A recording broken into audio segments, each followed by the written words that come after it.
Good morning, student. This is your English class, and today we are going to understand the question answer of our this chapter. In the last class, we studied about this chapter, and this chapter name is that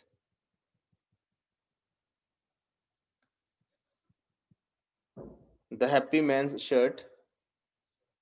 This chapter we are going to study means the question answer of this chapter we are going to study.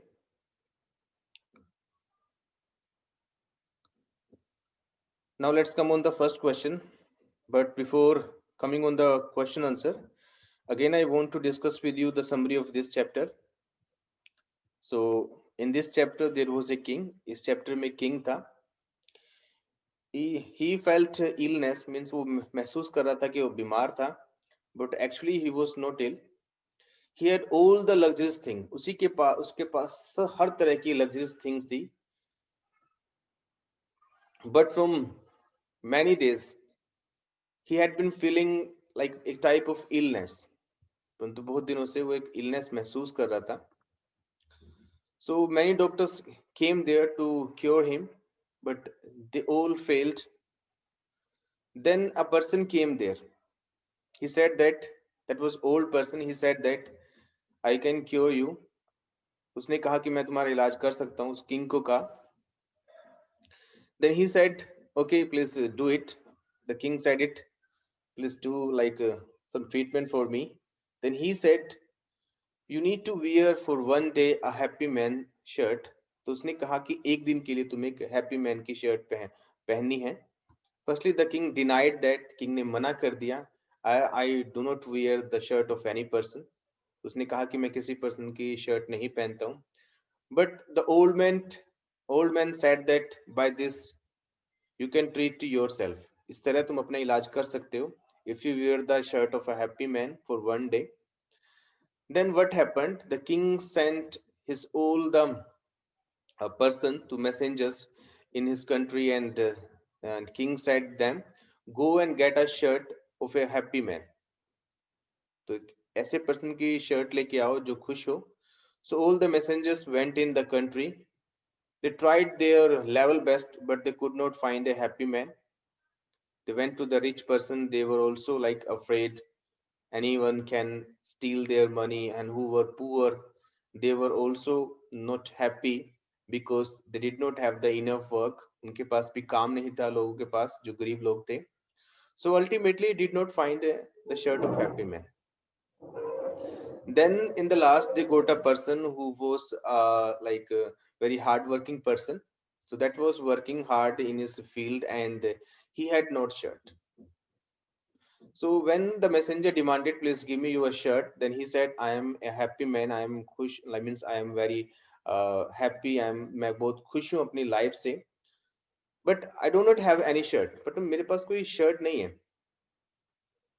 Then the messenger went to the king, and he conveyed the same message like I got a happy man, but he does not have any shirt.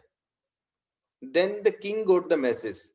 The old man said him, there is no any remedy in the shirt of happy man. Remedy is that in the way of happy man. यानी कि जो इलाज है वो happy man की shirt में नहीं है, उसके तरीके में है. Then the old man said to the king, if you want to be happy, then forget about your illness. Do work hard. Whatever work you get every day, please do it. And if you do your work hard, if you do everyday work, definitely you will not get any time to think about your illness, and you will be happy. The king did the same, and he became the happy. This is all about this story, this summary. Now we need to understand the question answer of this chapter. Come on, the first question. First question is that choose the right options to complete these sentences. हमें इन sentences में से right option choose करना है. Our first sentence is that a meeting was held in the courtyard to discuss. जो courtyard में, sorry, court में जो meeting हुई, वो किस बात को discuss करने के लिए हुई? How to make, it's the first option, A option, how to make the king fall ill. किस तरह king को महसूस करवाया जाए कि वो बीमार है, इल है, इस बात के लिए मीटिंग हुई. या फिर how to make the king feel well, king को कैसे अच्छा महसूस कराया जाए, कैसे इसको ठीक किया जाए, इस बात के लिए मीटिंग हुई. या फिर who cause the king's illness, किसने किंग को इल किया है, कौन इसका यानी इसके पीछे क्या रीजन है, कौन इसके पीछे कारण है, इस बात को डिस्कस करने के लिए वो मीटिंग हुई। या how to cure the people of the kingdom, यानी कि उसके किंगडम, उसके राज्य के पीपल को कैसे क्योर किया जाए, इसके रिगार्डिंग वो मीटिंग हुई। So what is our right answer? Right answer is that how to make the king feel well, means B option is right option, means this B option is right option, how to make the king feel well. Next, the old man told the king to put on the shirt of a happy man. तो old man ने क्या कहा king को, क्या करने के लिए कहा? First option put on the shirt of happy man, एक हैप्पी मैन की शर्ट को पहनो, या फिर B option give a man his shirt, एक पर्सन को अपनी शर्ट दे दो, या फिर C option give away all his shirts, अपने सारे शर्ट्स किसी को दे दो, या फिर D option buy shirts for all the man in the kingdom, जितने भी किंगडम में मैन हैं सभी के लिए शर्ट बाय करो, सभी के लिए शर्ट खरीदो, ये option the. So we know that right option is that option number A, put on the shirt of a happy man. तो put on का मतलब होता है पहनना, wear करना, तो उसका मतलब है कि एक happy man की shirt को पहनो, right? Now we need to give the answer of these questions. Please wait a while. Let me take your attendance.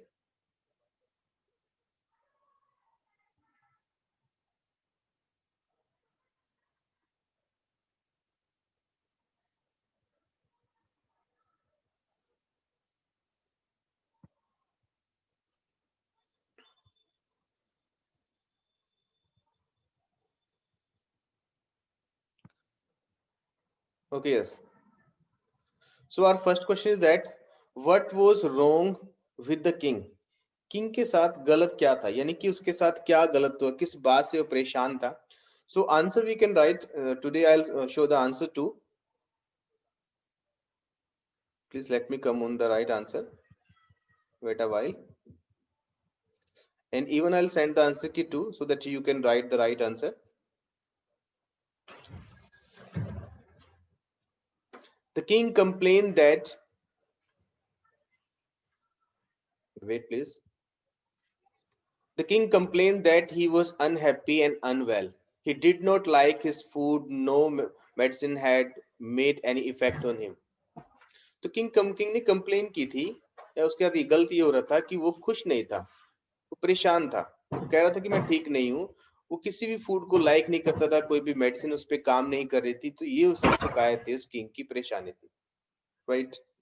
Next question, why didn't the messengers find a happy man in place where they expected to find one? What kinds of troubles did the different men have? तो जो messengers उस happy man को ढूंढने गए थे, तो उसको वो हैप्पी मैन क्यों नहीं मिला था जहां पे वो उम्मीद कर रहे थे कि वहां पे मुझे हैप्पी मैन मिल जाएगा, और किस किस तरह की प्रॉब्लम्स उनको आई थी जब वो मैसेंजर्स उस हैप्पी मैन को ढूंढने के लिए गए थे? So answer we can write here, the messenger did not find a happy man among the rich और द पुअर। जो रिच लोगों के बीच में और पुअर लोगों के बीच में मैसेंजर्स गए थे हैप्पी मैन को ढूंढने के लिए, उनको वहां पे वो हैप्पी मैन नहीं मिला था। द चाइल्डलेस और दोज विद द चिल्ड्रन, उनके बीच में भी वो गए थे, जिनके बच्चे नहीं थे, जिनके बच्चे थे उनके बीच में वो गए थे, तब भी उनको हैप्पीनेस नहीं मिली। The rich were worried about losing their wealth, the poor about their work। जो रिच लोग थे, अमीर लोग थे, वो इस बात से परेशान थे कि उनकी जो वेल्थ है वो लॉस कर देंगे उसको, यानी कि वो उसको गवा देंगे, यानी कि उनकी वो चोरी हो जाएगी। और पूर जो परेशान थे इसलिए क्योंकि उनके पास काम नहीं था। Everyone had anxiety, no one was happy, हर कोई परेशान था, हर कोई चिंतित था, कोई भी खुश नहीं था, तो इसलिए उनको ये प्रॉब्लम हुई कि उनको वहां पे एक हैप्पी मैन नहीं मिला। Third question, why were the messengers asked to look for a happy man in a place one would not expected to find one? तो जब वो हैप्पी मैन को पर्सन नहीं मिला था, यानी कि वो मैसेंजर्स को हैप्पी मैन नहीं मिला था, तो दोबारा उनको भेजा गया था ऐसे प्लेसेस पे ढूंढने के लिए जहाँ पे वो उम्मीद नहीं कर सकते हैं, यानी कि जहाँ पे पहले उनको उम्मीद थी, यानी कि अमीर लोगों के पास गए, वो गरीब लोगों के पास गए, जिनके बच्चे थे उनके पास गए, जिनके बच्चे नहीं थे उनके पास गए, तो वहां उनको उम्मीद थी। तो दोबारा उनको ऐसी जगह पे क्यों भेजा गया जहाँ पे उनको उम्मीद नहीं थी कि वहां कोई हैप्पी मैन मिल सकता है। The messengers were sent to unexpected place, जो अनएक्सपेक्टेड प्लेस थे जहां पे उनको उम्मीद नहीं थी, वहां पर मैसेंजर्स भेजे गए to look for a happy man, एक हैप्पी मैन को ढूंढने के लिए, because they had not found a happy man anywhere in the kingdom, क्योंकि वो वहां पे इसलिए गए थे कि किंगडम में, उनके राज्य में उनको कोई भी एक हैप्पी मैन नहीं मिला था जहां जहां वो गए थे। Next question, think and answer. Anybody can be happy if they stop fussing about it. Do you think this is true? How does this statement apply to the king? तो यहाँ पे स्टेटमेंट में कहा गया है कोई भी पर्सन हैप्पी बन सकता है, खुश हो सकता है, अगर वो अपनी चिंताओं के बारे में सोचना बंद कर दे तो, यानी कि चिंता करना बंद कर दे तो वो खुश रहना शुरू कर सकता है। क्या तुम इस बात से सहमत हो? क्या तुम्हें बात सही लगती है? अगर लगती है तो इसके बारे में अपनी क्या स्टेटमेंट देना चाहते हो, और किंग के ऊपर वो स्टेटमेंट कैसे अप्लाई होती है वो आपने लिखना है। So answer can be very, but I am going to give you the ideal answer. The statement could be true, जो स्टेटमेंट है वो सच हो सकती है। If we make a lot of fuss about anything, अगर हम किसी चीज के बारे में बहुत ज्यादा चिंता करते हैं, इट लूजेस इट्स चार्म, वो ये अपना चार्म लूज कर देती है, यानी कि चार्म खो देती है या अपनी खूबसूरती खो देती है। The king felt he was unhappy and did not enjoy all the fine things they were easily available to him. तो किंग बहुत नाखुश था, दुखी था, वो उन चीजों को एंजॉय नहीं कर रहा था जो उसके पास बहुत आराम से मिल जाती थी, यानी कि उसके पास बहुत बहुत सारी चीजें थी परंतु वो उसको एंजॉय नहीं कर रहा था। There was nothing wrong with his health, उसकी हेल्थ में कुछ भी प्रॉब्लम नहीं थी, but he kept imagining that he had flattering in his heart and rumbling in his stomach, तो वो एक फ्लैटर महसूस करता था और रंबलिंग महसूस करता था अपने स्टमक में, हालांकि उसको रियलिटी में कोई प्रॉब्लम नहीं थी। The old man understood this problem, old man समझ गया था कि इसको कोई प्रॉब्लम नहीं है, इसको बहुत ज्यादा आराम मिल रहा है, इसलिए ये परेशान है, right? So this can be the statement. Next, discuss in the class. So we are not in the class, so this question you can discuss with your family members, right? Do you think it is possible for people to be happy like the man in the play? तो क्या तुम्हें लगता है कि जिस तरह वो व्यक्ति इस प्ले में हैप्पी था, खुश था, कोई भी व्यक्ति ऐसे खुश हो सकता है अपनी लाइफ में? जैसे वो व्यक्ति हार्ड वर्क कर रहा था, उसके पास शर्ट भी नहीं थी, फिर भी वो खुश था। क्या ये स्टेटमेंट ट्रू हो सकती है? कैसा मतलब कि क्या हम ऐसा कर सकते हैं अपनी लाइफ में? What would they need to do in order to be happy? तो उन्हें क्या करना चाहिए खुश रहने के लिए, खुश बनने के लिए अपनी लाइफ में? तो क्या करना चाहिए? So answer we can write here, yes I think it is possible to be happy like the man in the play. तो हम कह सकते हैं कि हाँ, हमें लगता है कि ये पॉसिबल है, ये संभव है कि जिस तरह वो व्यक्ति इस प्ले में हैप्पी था, वो गरीब पर्सन जो मेहनत कर रहा था, उसके पास शर्ट भी नहीं थी, वो फिर भी खुश था, तो ये पॉसिबल है। Who was happy but did not even have a shirt, जिसके पास शर्ट भी नहीं थी परंतु फिर भी वो खुश था। We see many people who work hard, live an honest life and are happy for the love of their families. हम बहुत सारे पर्सन को अपने आसपास देखते हैं जो बहुत मेहनत करते हैं और एक बिल्कुल ईमानदारी वाला जीवन व्यतीत करते हैं अपनी फैमिली के साथ, उनके प्यार में वो खुश है। They may not have big cars, palaces like homes, but they are satisfied with what they have. उनके पास हो सकता है कि उनके पास कार नहीं है, बहुत सारी कारें नहीं है, बड़ा बड़ा महल या घर नहीं है, फिर भी उनके पास जो भी कुछ है वो उनसे सेटिस्फाइड हैं और वो हैप्पी हैं। तो इस तरीके से हम हैप्पी रह सकते हैं, राइट? नेक्स्ट क्वेश्चन,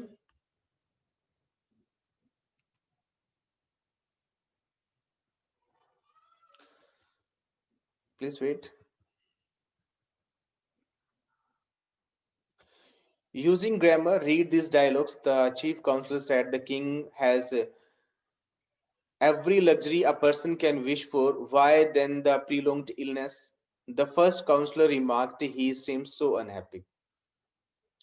तो डियर स्टूडेंट, हमें यहाँ पे ये समझना है कि ये जो सेंटेंसेस दिए गए हैं, तो ये सेंटेंसेस, इन सेंटेंसेस को बोलते हैं हम डायरेक्ट स्पीच और इनडायरेक्ट स्पीच। इसमें हमने यहाँ पे सिर्फ इतना ही समझेंगे कि व्हाट इज डायरेक्ट स्पीच और what is indirect speech, right. हम इसको सोल्व नहीं करेंगे क्योंकि ये ग्रामर का पार्ट है, एक मेन पार्ट है ग्रामर का। अभी हमने ग्रामर की बुक में नहीं किया है, तो थोड़ा it is very difficult to understand if you do it here. If you do practice in like in grammar book, then we can do it very easily, but not now.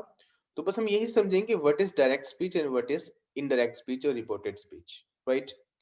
तो किसी की, देखो, किसी की कही हुई बात, किसी की कही हुई बात को लिखना होता है, वो हमें लिखना होता है इन्वर्टेड कोमास में। तो ये जो कोमास हैं, these commas are called inverted commas, right. ये जो कोमा दिए गए हैं, इन कोमास को बोलते हैं इन्वर्टेड कोमास। जब हम किसी की कही हुई बात को ज्यों का त्यों लिखते हैं, तो उसको हम इन्वर्टेड कोमास में लिखते हैं। जैसे the chief counsellor said, the chief counsellor ने कहा, क्या कहा, वो उसकी बात को हम सेम वैसे उन्हीं वर्ड्स में लिख रहे हैं, तो वो कहलाता है, वो पार्ट कहलाता है direct speech. The king has every luxury a person can wish for, why then the prolonged illness. तो किसी ने, यानी को एक काउंसलर ने, एक चीफ काउंसलर ने ये बात कही, उसकी कही बात को हमने सेम ज्यों का त्यों, वैसे का वैसे ही कह दिया, वैसे का वैसे ही लिख दिया, तो उनको हम लिखते हैं इन्वर्टेड कोमास में। ये जो लिखने का स्टाइल होता है ना, ये जो लिखने का तरीका होता है, इसको बोलते हैं डायरेक्ट स्पीच। क्या बोलते हैं? Direct speech. जब किसी की कही हुई बात को हम अपने शब्दों में लिखते हैं, तो इन्वर्टेड कोमास नहीं लिखते, उसको बोलते हैं हम इनडायरेक्ट स्पीच, राइट। तो स्पीच दो तरह की होती है, डायरेक्ट स्पीच और indirect speech. You can see here, he said the king is very unhappy. उसने कहा कि किंग जो है बहुत ज्यादा खुश नहीं है, यानी कि अनहैप्पी है। Or we can use reported speech. He said that the king was very unhappy. ये दोनों ही बातों का मतलब सेम है, but this is called direct speech and this is called indirect speech. इसको हम direct speech बोलते हैं, इसको हम indirect speech बोलते हैं, क्योंकि ये जो बात है किसी के द्वारा कही गई है और कही बात को जो का तो ही लिख दिया है इन्वर्टेड कोमास के अंदर, तो वो प्रोसेस कहलाता है, वो स्टाइल कहलाता है डायरेक्ट स्पीच। उसी बात को अगर हमने यहाँ पे लिख दिया, he said that, inverted commas को हटा के हमने दैट लगा दिया वहां पे, और थोड़ा सा टेंस भी हमने चेंज किया है, उसी बात को जब हम अपने वर्ड्स में बोलते हैं, तो वो प्रोसेस, वो स्टाइल कहलाता है indirect speech. This is called direct speech. किसी कई बात को उसी के शब्दों में कहना डायरेक्ट स्पीच, और किसी की कई बात को अपने शब्दों में कहना, that is indirect speech. And rest of things about direct speech and indirect speech, when we will study this chapter in the grammar book, we will understand there, right? Now we need to understand a very basic term that is called question tag, and this we will understand here. Let me come on this, please wait. Now you can understand. Read these sentences. King asked the messenger, you know what I want, don't you? The man told the messenger, you have understood what I said, haven't you? तो हमने ये समझना है, जो बोल letters में words दिए गए हैं, इन वर्ड्स को बोलते हैं क्वेश्चन टैग। जब हमने कोई सिंपल स्टेटमेंट की, यानी कि जब हमने कोई सिंपल बात की और उसके लास्ट में कोई क्वेश्चन कर दिया, तो वो क्वेश्चन किया पार्ट कहलाता है क्वेश्चन टैग। जैसे हम हिंदी में बात करते हैं, तुम मेरे दोस्त हो। जब हमने, आपने किसी अपने फ्रेंड को बोला तुम मेरे दोस्त हो, क्या तुम नहीं हो? तो क्या तुम नहीं हो, वो जो बात है, वो जो स्टाइल है कहने का, वो कहलाता है क्वेश्चन टैग, राइट। जैसे में हम, आपने किसी को कहा कि कल हम क्रिकेट खेलेंगे, फिर आपने उसके बाद एक थोड़ा सा क्वेश्चन ऐड कर दिया, नहीं खेलेंगे क्या? तो वो नहीं खेलेंगे क्या हो गया? वो क्वेश्चन टैग हो गया। So I want to make you understand, whenever we give write any simple statement and in the last we put some words, and by this we can make a question, that part is called the question tag. Clear? The highlighted part of end of each sentence is a question tag. Question tags are short questions at the end of the statements. जो statement के end में short question लिखे जाते हैं, उनको हम बोलते हैं question tag. We add question tags to end of the statements to turn them into questions. हम उनको question के रूप में हम लिख देते हैं वहाँ पे. They are used in spoken language, especially when we want to check if something is true or invited people to agree with us. जब हम ये चेक करना चाहते हैं कि जो हमने कहा है वो सच है या नहीं है, ये चेक करने के लिए हम बेसिकली क्वेश्चन टैग को लिख देते हैं. If the main part of a sentence is positive, we usually add a negative question tag. He is very happy, is very unhappy, isn't ही। तो हमें यहाँ पे ये समझना है कि अगर हमारी ये वाली स्टेटमेंट जिसका हमने क्वेश्चन टैग लिखना है अगर वो पॉजिटिव हो, पॉजिटिव का मतलब ये नोट वाली ना हो, तो नोट नहीं हो तो नोट हम लगा देते हैं जब हम क्वेश्चन टैग लिखते हैं। तो अगर स्टेटमेंट पॉजिटिव हो तो नेगेटिव क्वेश्चन टैग लिखना होता है, और अगर क्वेश्चन सॉरी स्टेटमेंट नेगेटिव हो तो क्वेश्चन टैग हमने पॉजिटिव लिखना होता है। He is very unhappy, isn't he is very unhappy, isn't he. Is not के कॉम्बिनेशन को बोलते हैं isn't he, right. He isn't too happy, he isn't too happy, is he. यहाँ पे जो स्टेटमेंट है वो नेगेटिव है तो यहाँ पे हमने नोट नहीं लगाया, यानी कि दोनों में एक स्थान पे नोट लगाना होता है। अगर स्टेटमेंट में नोट है तो यहाँ पे नोट नहीं लगाना, स्टेटमेंट में नोट नहीं है तो यहाँ पे नोट लगाना है, राइट। जो उसमें हेल्पिंग वर्ब या मेन वर्ब दी होती है वो यहाँ पे लिख के उसके बाद उसका सब्जेक्ट प्रोनाउन केस में लिखना होता है, यानी कि सब्जेक्टिव केस में लिखना होता है, right. Some examples I have done for you. Complete this sentences with question tag. आपने इस सेंटेंस का क्वेश्चन टैग लिखना है, जैसे you went to look for your friend, तुम अपने फ्रेंड को देखने गए थे। यू वेंट हमने सिंपल पास्ट टेंस यूज किया है तो हमने वहां पे उसकी हेल्पिंग वर्ब क्या होती है, डिड नोट लिख दिया, डिडंट यू, राइट। तो यहाँ पे हमने हेल्पिंग वर्ब, यहाँ इसमें नोट नहीं है तो हमने यहाँ पे हेल्पिंग वर्ब क्या नोट लिख दिया, और जो सब्जेक्ट होता है वो सब्जेक्ट यहाँ पे लिख दिया, तो बन गया उसका question tag, right. You don't know me, तो यहाँ पे देखा हमने हेल्पिंग वर्ब डू के साथ नोट लिखा है तो यहाँ पे नोट नहीं लगाना, तो यहाँ पे हमने डू लिख दिया, सब्जेक्ट वो लिख दिया, डू यू। तुम मुझे नहीं जानते, जानते हो क्या, तो इससे हमने उसको क्वेश्चन टैग बना दिया। I know you, I know you, don't I. तो यहाँ पे सेंटेंस है जो हमारा वो सिंपल प्रेजेंट का है, सिंपल प्रेजेंट के सिंपलनेस में हेल्पिंग वर्ब नहीं यूज करते, ना इसमें नोट यूज किया, तो यहाँ पे हमने हेल्पिंग वर्ब के साथ नोट लगा के हमने आई लिख दिया, यहाँ पे सब्जेक्ट लिख दिया don't I. The king is asleep, isn't he. तो यहाँ पे नोट नहीं लिखा गया तो यहाँ पे इज के साथ नोट लगा देंगे। अब यहाँ पे किंग नहीं लिखना, हमें यहाँ हमेशा यहाँ पे प्रोनाउन ही लिखना होता है सब्जेक्टिव केस का। यहाँ पे यू लिखा है, आई लिखा है, यू लिखा है तो ही लिखा है, तो किंग एक पर्सन है तो उसके अकॉर्डिंग हमने ही लिखा है। यहाँ पे हमने नेम नहीं लिखना होता है, यहाँ पे हमने प्रोनाउन लिखना होता है सब्जेक्टिव केस का, वो किसके अकॉर्डिंग, सब्जेक्ट के अकॉर्डिंग। तो किंग एक पर्सन है, यहाँ पे हमने ही लिख दिया, isn't he. He has not found a cure for the king's illness, hasn't he? Has के बाद नोट यूज किया गया, has helping verb है तो हमने helping verb लिख दी, उसके बाद सब्जेक्ट लिख दिया has he, right? So in this way we can form the question tag, right? Now using words. Complete the second sentence in each pair with the homophones of the highlighted words. तो हमें बच्चों ये समझना है कि homophones क्या होते हैं। होमोफोन्स ऐसे वर्ड्स होते हैं जिनका साउंड लगभग सेम होता है, जिनकी प्रोनाउंसिएशन लगभग सेम होती है, एक जैसी होती है, मिलती जुलती होती है, परंतु उनकी स्पेलिंग और उनका मीनिंग अलग अलग होता है। जैसे कि we were not allowed into the house into the hall as we came late. The girls shouted aloud when their team won the match. यहाँ पे allowed और यहाँ पे जो allowed है, दोनों की जो साउंड है, जो दोनों की प्रोनाउंसिएशन है वो सेम है बिल्कुल, परंतु इनकी जो मीनिंग है वो अलग अलग है। तो होमोफोन्स ऐसे वर्ड्स को बोलते हैं जिनका साउंड सेम हो परंतु स्पेलिंग और मीनिंग अलग अलग हो। यहाँ पे जोर से बोलना है, यहाँ पे किसी को अनुमति देना है। Next, my grandmother sent some chocolates for me, मेरी ग्रैंडमदर ने मेरे लिए कुछ चॉकलेट भेजी थी। I love the scent of the flower, मैं फ्लावर की जो सेंट होता है, परफ्यूम होता है, गंध होती है, उसको पसंद करता हूँ। तो सेंट और सेंट दोनों का साउंड सेम है परंतु इनकी प्रोनाउंसिएशन अलग है। The roses in the garden have grown well, तो ग्रोन का मतलब यहाँ पे उगना, पैदा होना, ग्रो करना है। I did not grown even though I was hurt, grown का मतलब यहाँ पे रोना है, राइट। मुझे चोट लगी थी फिर भी मैं रोया नहीं। आई सो माई ब्रदर ग्रेट सम चीज, ग्रेट का मतलब यहाँ पे कद्दूकस करना होता है, जैसे हम कुछ किसी मूली को या किसी और चीज को कद्दूकस करते हैं तो वो कहता है कि मैंने अपने भाई को कद्दूकस करते हुए देखा।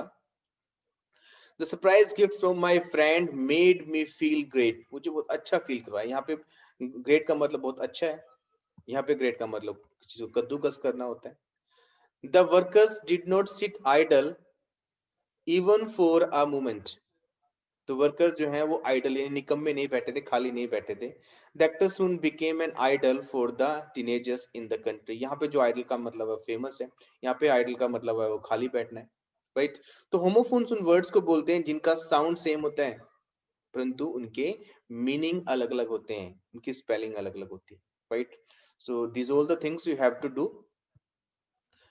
So now